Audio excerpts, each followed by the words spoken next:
For my part in this allegory, I'm not going to make the same mistakes my father made.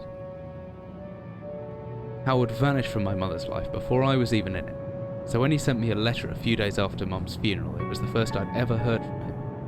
Pity he was dead. Writing from beyond the grave must be a genetic habit in my bloodline. His letter contained a key, instructions, pleas for forgiveness. I figured the dead don't have much use for absolutions, so I turned to his prophetic passing, which he inexplicably expected to come any day. Clearly averse to explanations, my father preferred to leave directions to a bank on Mayfair I'd never even heard of. In that bank was a safety deposit box in his name, and myself as executor. Of course, I went, as he knew I would.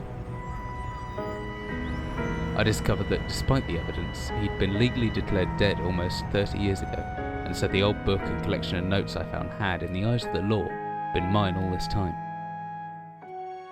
My father's instructions were to burn the documents, raise no further questions.